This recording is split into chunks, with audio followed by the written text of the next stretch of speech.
Capítulo 11. La Iglesia Imperial, del año 313 al año 476 después de Cristo.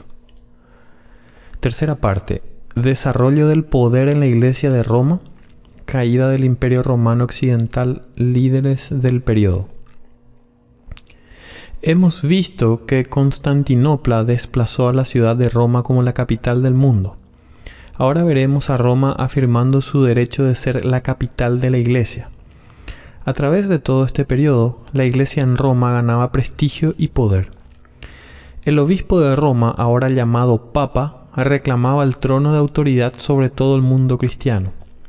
Quería que se le reconociera como cabeza de la Iglesia en toda Europa al oeste del mar Adriático. Este desarrollo aún no había alcanzado la presuntuosa demanda de poder sobre el Estado y la Iglesia que se manifestó en la Edad Media. Sin embargo, se inclinaba con fuerza hacia esa dirección.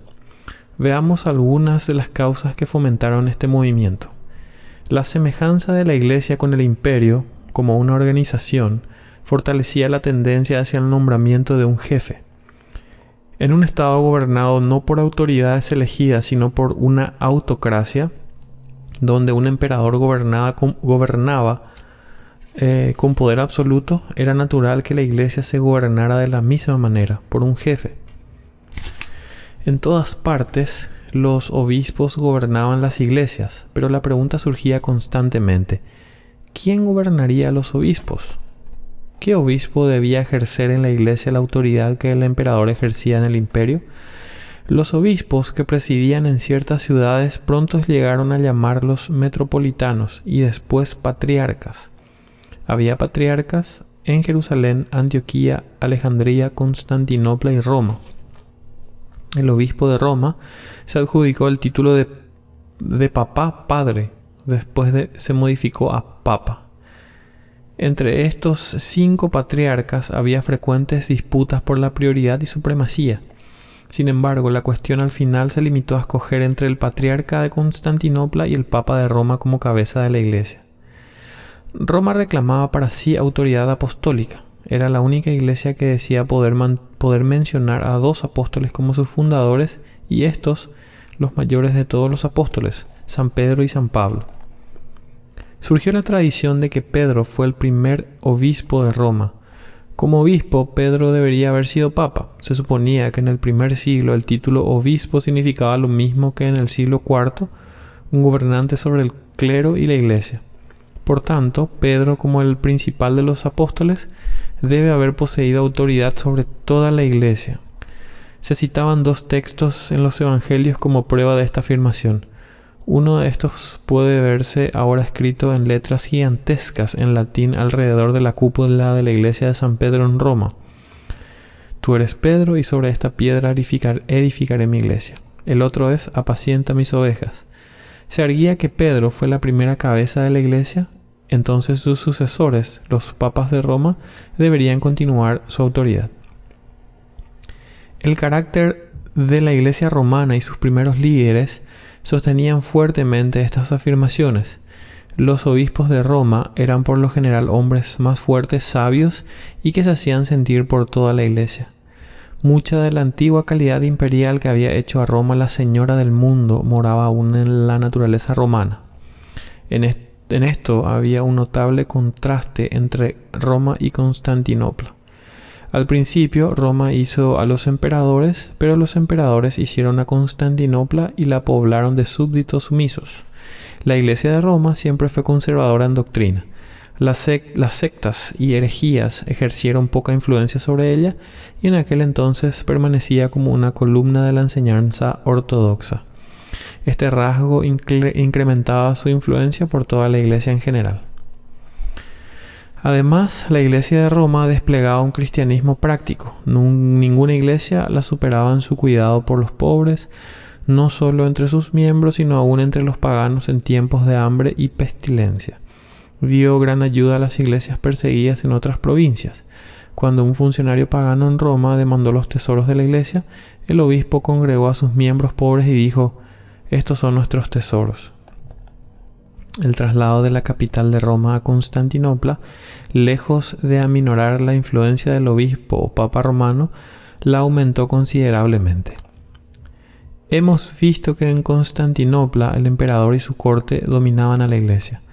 Por lo general, el patriarca estaba supeditado al palacio imperial, pero en Roma no había emperador que superara ni intimidara al papa. Se trataba del potentado mayor de toda la región. Europa siempre miró a Roma con respeto, ahora que la capital estaba lejos y especialmente como el imperio mismo estaba en decadencia. La lealtad hacia el pontífice romano empezó a ocupar el lugar de aquel hacia el imperio romano.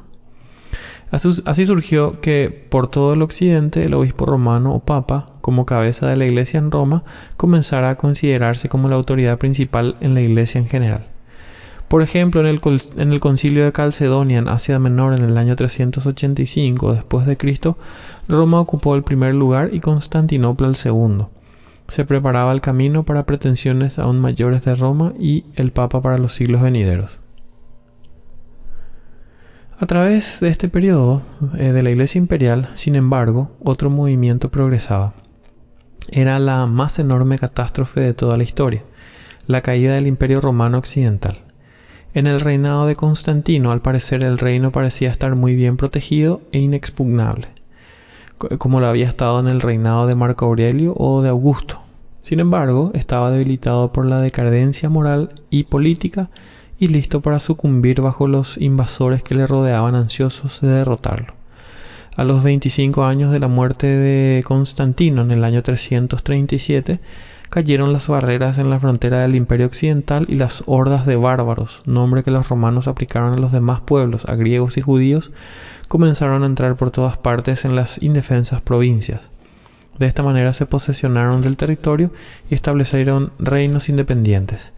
En menos de 140 años, el Imperio Romano Occidental, que existió durante 1000 años y cuyos súbditos estaban contentos bajo su gobierno, quedó borrado de la existencia. No es difícil encontrar las causas de este gran derrumbe. Los vecinos bárbaros codiciaban las riquezas del imperio. De un lado de la frontera había ciudades opulentas que vivían en paz, vastos campos con cosechas, personas que poseían todas las cosas que estaban deseando las tribus pobres, no civilizadas, errantes, pero agresivas, que vivían al otro lado de la frontera. Por siglos, antes de la invasión de los bárbaros, la ocupación principal de los emperadores romanos había sido la defensa de las fronteras contra las amenazas de ataques de estos enemigos. La única razón de tener varios emperadores que reinaran a la vez era la necesidad de un gobernante investido de autoridad cerca de estos puntos de peligro, a fin de que pudiese actuar sin operar órdenes de una capital distante. Aún en los mejores tiempos, los romanos estaban a la par con los bárbaros, hombre por hombre. Además, a través de los siglos de paz, los romanos perdieron la costumbre de combatir. En nuestros tiempos, las naciones civilizadas poseen pertrechos de guerra muy superiores a los que tenían las tribus salvajes. Sin embargo, antiguamente ambos lados peleaban con espadas y lanzas, y la única ventaja de los romanos consistía en la formidable disciplina de sus legiones.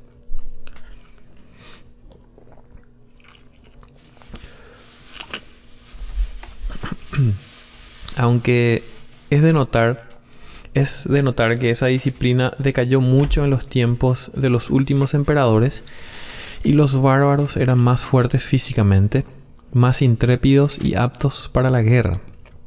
Lo que empeoraba la situación de los decadentes romanos era que ya no servían en sus ejércitos. Las legiones recibían el adiestramiento precisamente de estos mismos bárbaros, quienes a menudo pelearon en defensa de Roma y en contra de su propio pueblo. La mayoría de estos ejércitos, sus generales y aun muchos de sus emperadores procedían de razas bárbaras. Ningún pueblo que por lo general emplea extranjeros para pelear sus batallas cuando estas son necesarias puede mantener por mucho tiempo sus libertades. El imperio, no muy fuerte en sus recursos humanos, estaba también debilitado por las guerras civiles llevadas a cabo durante generaciones por distintos pretendientes al trono imperial. El Senado no elegía a los emperadores, sino que cuando asesinaban a alguno, como lo fue la mayoría, cada ejército en las diferentes provincias presentaba a su candidato y la decisión no se hacía por voto sino con las armas. En 90 años se proclamaron 80 jefes como emperadores y cada uno reclamaba el trono. En un tiempo, dichos emperadores eran tantos que se les llamaban los 30 tiranos. Saqueaban las ciudades y todo el imperio empobreció por la ambición de los hombres al poder. Como resultado, se quitaron las guarniciones de las fronteras y la tierra quedó indefensa ante los invasores bárbaros. La causa inmediata de muchas invasiones se debía al movimiento de las tribus asiáticas. Cuando los bárbaros en el este de las provincias europeas se lanzaron sobre los romanos, declararon que los echaron de sus hogares una hueste irresistible de extraños guerreros acompañados por sus familias que cambiaron su morada del interior de Asia. Por lo general a este pueblo se le llamaba hunos. Se desconoce por qué abandonaron sus hogares en el Asia Central, pero se cree que fue por el cambio de clima, pues la escasez de lluvia tornó los campos fértiles en desiertos. Más tarde, estos hunos, bajo su fiero rey Atila, establecieron contacto directo con los romanos y se constituyeron en su más terrible enemigo. Puesto que la nuestra no es una historia del Imperio Romano, sino de la Iglesia cristiana, nuestro relato de estas sucesivas tribus invasoras será a grandes rasgos. Las primeras invasiones fueron de razas que estaban entre el Danubio y el mar Báltico. Dirigidos por su capitán Alarico, los visigodos, godos del occidente, se lanzaron sobre Grecia e Italia, capturaron y saquearon a Roma y establecieron un reino en el sur de Francia. Los vándalos, bajo el mando de Genserico, marcharon a través de Francia hasta España y de aquí fueron al norte de África conquistando estos países. Los burgundos cruzaron el Rin y establecieron un reino que tenía a Estrasburgo como centro. Los francos, una tribu germana, capturaron el norte de Galia, a la cual llamaron Francia. Más tarde un rey de los francos, Clovis, se hizo cristiano y su pueblo lo siguió. Los francos ayudaron grandemente en la conversión del norte de Europa a la religión cristiana, sobre todo por la fuerza. Cuando los sajones y anglos de Dinamarca y los países del norte vieron que las regiones romanas abandonaron Gran Bretaña, realizaron invasiones generación tras generación y por poco extirparon al cristianismo antiguo. Esto fue así hasta que el mismo reino anglosajón se convirtió por medio de misioneros de Roma. Alrededor del año 450, los terribles hunos, bajo su despiadado rey Atila, invadieron a Italia y amenazaron no solo con destruir el Imperio Romano, sino también a los reinos establecidos dentro de sus fronteras. Los godos, vándalos y francos, bajo la dirección de Roma, se unieron en contra de los hunos y una gran batalla se llevó a cabo en Chalons, al norte de Francia. Los hunos cayeron derrotados en terrible matanza y con la muerte de Atila poco después, el poder de estos tuvo fin. La batalla de Chalons en el año 451 después de Cristo trajo como resultado que a Europa no la gobernarían los asiáticos, sino que se desarrollaría de acuerdo a su propia civilización. Por estas sucesivas invasiones y divisiones, el otrora vasto imperio romano quedó reducido a un pequeño territorio alrededor de la capital. En el año 476, una tribu relativamente pequeña de germanos, los érulos, bajo su rey Odoacro, tomó posesión de la ciudad y destronó al niño emperador llamado Rómulo Augusto y apodado Augusto el Pequeño. Odoacro asumió el título de rey de Italia y desde ese año 476 después de Cristo, el Imperio Romano Occidental desapareció. Desde la fundación de la ciudad y del Estado, que se dice fue en el año 753 a.C., hasta la caída del imperio, pasaron 1200 años. El Imperio Oriental, que tenía a Constantinopla por capital, duró hasta el año 1453. Casi todas estas tribus invasoras fueron paganas en sus respectivos países. Los godos constituyeron una excepción, pues ya Arrio los había convertido al cristianismo y tenían la Biblia en su propia lengua. De esta, las porciones aún existentes forman la primitiva literatura teutónica. Casi todas estas tribus conquistadoras llegaron a ser cristianas en parte por medio de los godos, pero aún más por medio de la gente entre la que se establecieron. Con el tiempo, los arrianos llegaron a ser creyentes ortodoxos. El cristianismo de esa época decadente era aún vital y activo y conquistó a estas razas conquistadoras. Estas, a su vez, por su sangre vigorosa, contribuyeron a hacer una nueva raza europea.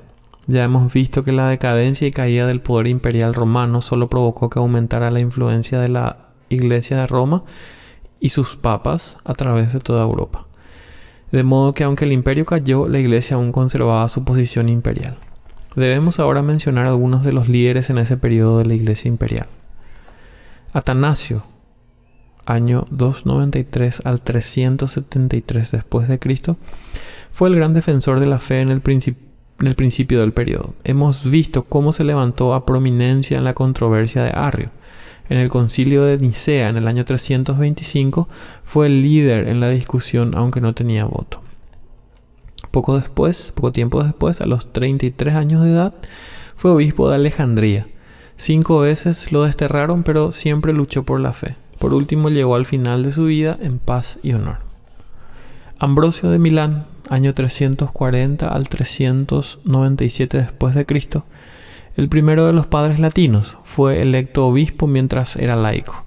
En esta época aún no era bautizado, sino que estaba recibiendo instrucción para ser miembro. Tanto los arrianos como los ortodoxos se unieron en su elección. Llegó a ser una figura prominente en la iglesia. Por un acto cruel, reprendió al emperador Teodosio y lo obligó a hacer confesión. Después el emperador lo trató con alta estimación y lo eligieron para predicar durante su funeral. Escribió muchos libros, pero su mayor honor consistió en recibir en la iglesia al poderoso Agustín. Juan, apodado Crisóstomo, la boca de oro, debido a su elocuencia sin igual, fue el más grande predicador del periodo. Nació en Antioquía en el año 345 después de Cristo. Llegó a ser obispo o patriarca de Constantinopla en el año 398 y predicó a inmensas congregaciones en la iglesia de Santa Sofía. Sin embargo, su fidelidad, independencia, celo reformador y valor desagradaba a la corte.